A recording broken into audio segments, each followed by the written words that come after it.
la idea o lo que me comentaron los organizadores es que hablara un poco del libro de alimentación y esclerosis múltiple, Alimentación sana para esclerosis múltiple, que publicamos y que salió a la luz hace 6 meses, y os voy a hablar un poco del libro, fundamentalmente. ¿Por qué este libro? Pues porque la gente pregunta si puedo comer este alimento, si este alimento que puedo comer me han dicho que puede ser bueno o puede ser malo, en fin, responder un poco a las preguntas que vosotros habitualmente nos hacéis en nuestra consulta. Ese era el porqué fundamental. Esto, no sé, no me aclaro mucho yo con esto. Joder, Dios mío. Dios mío, Dios mío. Esto... ¿Y por qué más también? Pues porque en el año 2011, en la ECTRIMS de Ámsterdam, es una reunión que vamos los neurólogos que nos dedicamos fundamentalmente a esclerosis múltiple, acudimos a esta reunión todos los años, y en la ECTRIMS de Ámsterdam hubo un simposio, uno de los simposios más importantes de esta reunión, que es el simposio Charcot, en el que se habló de intestino y cerebro. Y dices, joder, pues qué relación puede haber entre el intestino y el cerebro y qué relación puede tener esto con la esclerosis múltiple. Pues bueno, fue una charla, la verdad, gratificante para muchos, bastante inédita también, es decir, no esperábamos que pudiera haber tanta investigación en este campo, y quizás de ahí surgió la idea de dar a conocer un poco la relación que había entre la alimentación y el sistema inmune, y dar a conocer también la importancia que podría tener la alimentación, y según qué tipo de alimentación, en los pacientes de esclerosis múltiple. Los objetivos, pues, de este libro fueron, en primer lugar, divulgarlo, hacer una divulgación, dar noticia de esta relación mediante un producto asequible y cómodo y que fuera comprensible para todos, tanto para los pacientes como para el público. Y, en segundo lugar, el objetivo fue recaudar fondos para las asociaciones de pacientes de esclerosis múltiple. De hecho, nosotros, tanto la doctora Tamara Castillo Triviño como yo, decidimos pues, pasar de alguna manera nuestros derechos de autor a las asociaciones de esclerosis múltiple, a las asociaciones de pacientes. El texto, el libro lleva 2 partes. La primera parte es un texto que habla un poco, hace un resumen o una revisión de lo que hay de alimentación y esclerosis múltiple, y el carácter es puramente informativo. Y la segunda parte del libro es la parte más, vamos a decir, que lleva más páginas. Consta de recetas y fotografías de restauradores, de 52 restauradores. El carácter, más que informativo, es lúdico en este sentido. Veis aquí todos los restauradores que hay, entre ellos, ese día tuve una charla con Alberto Chicote y, bueno, lo reseñé ahí a Alberto Chicote. Aquí tendría que hablar de Fernando Canales y del restaurante Chanove, y también de otro restaurante de Bilbao que también colaboró, que fue el restaurante... seguro que lo veréis, el Azurmendi, de Eneco Hacha, que también es de Bilbao, de Vizcaya. Estas son unas recetas, esta es una receta de Chicote, en fin, una serie de recetas. Y en el texto, como digo, bueno, esto se mueve, pero continuamente. En el texto... No, todo para adelante, ¿no? Esto va para adelante. En el texto, como digo, primero se abordaron un poco las causas de la esclerosis múltiple. Como todos sabéis, tiene que haber una predisposición genética, y sobre esa predisposición genética se ha sugerido que pueden jugar o formar parte de una serie de factores, fundamentalmente factores virales, por ejemplo, el virus de Epstein-Barr, o factores relativos a la higiene, o factores en consonancia. Últimamente se da bastante importancia al fenómeno de la polución, pero también, y al tabaco, pero también se han abordado otros factores como pueden ser la dieta y el déficit de vitamina D. Había, y estudios epidemiológicos así lo han sugerido, había sospechas de que la susceptibilidad a esta enfermedad podría estar determinada por dietas hipercalóricas ricas en grasas saturadas y carbohidratos y, como os he dicho anteriormente, por déficit de vitamina D. En 1948, ya un autor británico, Roisan, propuso una dieta baja en grasas saturadas con suplementos de aceite de pescado y multivitaminas y publicó un estudio. El problema de este estudio, que fue un estudio longitudinal de aproximadamente 50 años de seguimiento en pacientes que estaban alimentados de esta manera, el problema fue que no fue un estudio aleatorizado ni controlado, es decir, no había un placebo contra el cual poder definir de alguna manera si esta dieta tenía o no tenía valor.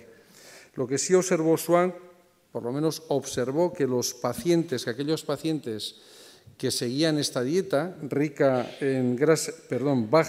dieta baja en grasas saturadas con suplementos de aceite de pescado y multivitaminas tenían mayor supervivencia y menor discapacidad. Posteriormente, en el 2001, se identificaron factores nutricionales que afectaban a la esclerosis múltiple y se propuso en el Reino Unido una dieta capaz de aumentar niveles plasmáticos de ácidos grasos poliinsaturados que tenían propiedades tanto inmunomoduladoras como antioxidantes como protectoras vasculares.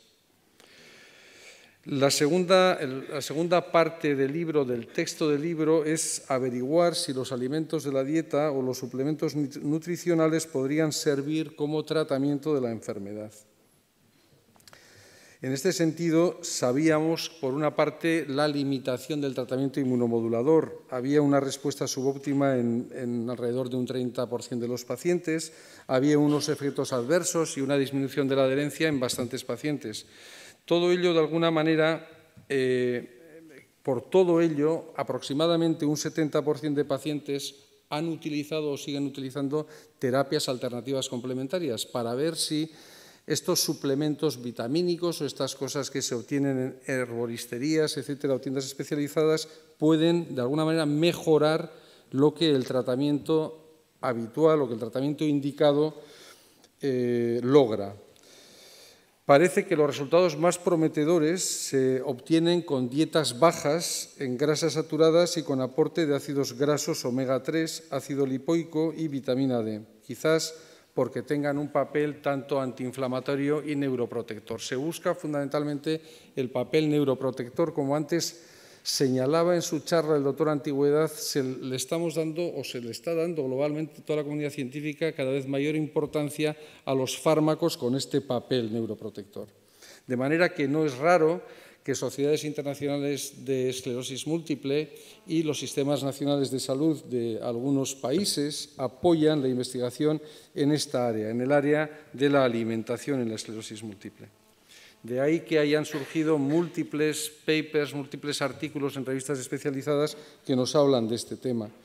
Y entre ellos, quizás mencionar uno de ellos en el que se ha comprobado en modelos animales de encefalitis alérgica experimental que hay bacterias intestinales que pueden favorecer la secreción de algunas moléculas que de alguna manera influirían en la inmunidad, en la regulación de la inmunidad.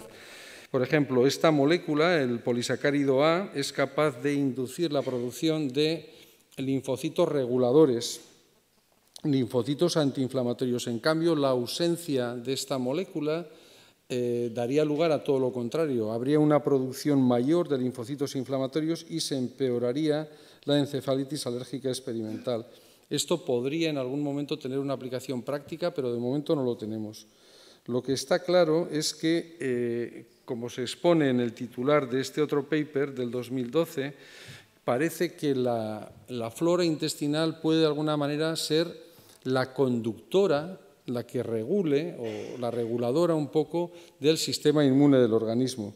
De alguna manera solemos decir, y antes lo comentaba Fernando Canales, que somos un poco lo que comemos. La comida es importantísima y me parece importantísima también lo que has comentado antes, Fernando, en relación a la educación desde la escuela, desde los niños. O sea, a los niños hay que enseñar a que se alimenten bien, y no solo a que se alimenten, sino también, muy bien decías, a cocinar bien.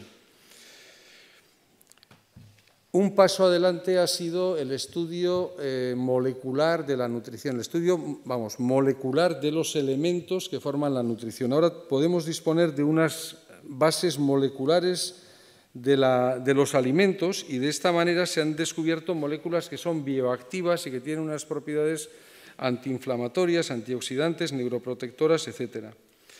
Y vamos a hablar un poquito de estas moléculas, pero muy por encima, de los polifenoles y de los carotenoides, y comentar, por ejemplo, que la quercetina o el resveratrol son polifenoles flavonoides con acciones antiinflamatorias e inmunomoduladoras. Y como veis ahí en la diapositiva, se encuentran en muchos alimentos, en muchísimos alimentos. La quercetina está presente en alimentos tan del día a día como pueden ser la cebolla, el tomate, las fresas, las uvas, etc. Y el resveratrol, además de en estos alimentos o en algunos de estos alimentos, puede estar presente en el chocolate, en la fresa y también en el vino tinto. El vino tinto en buenas cantidades y sobre todo si es bueno y si es de Rioja Alavesa, pues no os quepa duda que el resveratrol es muchísimo mejor calidad. La curcumina, presente en la cúrcuma, en el curry, tiene también un poder antiinflamatorio y neuroprotector. Y el hidroxitirosol es un flavonoide, también con propiedades antiinflamatorias y antioxidantes, que se encuentra fundamentalmente en aceitunas y en ese oro líquido, en ese portentoso alimento que tenemos aquí o en el territorio del Estado español, de aceitunas y aceite, que son las aceitunas y sobre todo el aceite de oliva virgen, no el refinado, ese para algunos, lo mejor el aceite de oliva virgen. La catequina presente en el té verde tiene una acción antiinflamatoria, antioxidante y anticancerígena ya demostrada, y lo mismo pasa con la genisteína presente en la soja y en algunas legumbres como los garbanzos.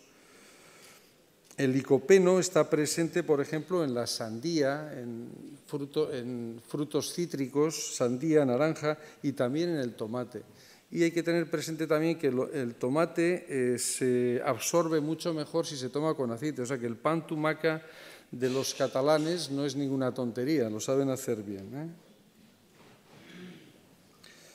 ¿Y qué decir de los ácidos grasos poliinsaturados? Son un poco la perla respecto la perla alimenticia de la inmunidad, por decirlo así. Están presentes no únicamente en pescados azules, que es lo habitual decir, hombre, los pescados azules llevan ácidos grasos poliinsaturados, es conveniente tomar pescados azules, tomar salmón. Quizás es verdad que son los alimentos que más omega 3 tienen, pero también está presente en vegetales, como en las semillas de lino, en el cáñamo, en los frutos secos, nueces, almendras, en la soja y en algunas verduras. Los omega 6, en cambio, hubo un momento que se habló mucho, bueno, esto ya se me va para atrás, se habló mucho del efecto del aceite de onagra, por ejemplo. Bueno, pues los omega 6 sí son importantes, pero quizás no tan importantes como los omega 3, por lo menos tenerlo en cuenta. O sea, más omega 3 y menos omega 6, no son simétricos. Respecto a la vitamina D, deciros que el efecto biológico de la vitamina D como elemento, como molécula reguladora de la inmunidad, es algo que ya está claramente demostrado y no voy a entrar en los porqués, simplemente comentaros que en cambio no se ha demostrado una acción clara o una repercusión clara en el día a día en la clínica actual en los pacientes con esclerosis múltiple. Hay una revisión de este año, del 2013, en la que se han revisado todos los ensayos que se han hecho con vitamina D versus placebo y en ninguno de ellos ha demostrado clara eficacia sobre los brotes. Sí se ha visto en este estudio europeo que los pacientes que toman vitamina D a dosis altas pueden mejorar el número de las lesiones que existen en resonancia magnética, pueden mejorar también el acúmulo de discapacidad y mejorar incluso la marcha, pero no hay diferencias claramente significativas en estos ítems. Lo que sí está claro es que el tratamiento de la vitamina D con el interferón beta puede de alguna manera ayudar sobre todo a mejorar, insisto, aspectos relativos a las lesiones en resonancia magnética. El libro habla también, pone un listado, al final del libro hay un listado de elementos dietéticos validados y que son importantes sobre todo frente a algunos síntomas de la enfermedad, como son la creatina, que puede mejorar la fatiga, o los arándanos, que pueden mejorar aspectos relativos a disfunción vesical y algunos otros, y da un listado de productos alimenticios aconsejables y no aconsejables. Los no aconsejables, yo creo que Fernando también nos ha comentado anteriormente, son todos aquellos alimentos ricos en grasas saturadas, pues como puede ser la bollería industrial o cierto tipo de embutidos o los quesos muy grasos o la leche grasa, etcétera. Un poquito para que tengáis en cuenta todo esto. Yo creo que lo realmente importante es que compréis el libro. El libro, no, vamos a ver. El libro no es para mí, es para vosotros, es decir, y lo que tenéis que hacer es regalar el libro a los familiares y de esa manera esos fondos van a ir a las asociaciones. En Vizcaya va a ir a Denvi, en Guipúzcoa va a ir a Dengui y en Álava irá pues, a la Asociación Alavesa de Esclerosis Múltiple. Y nada más, este es nuestro grupo de esclerosis múltiple del Hospital Universitario Donostia y daros las gracias por vuestra atención.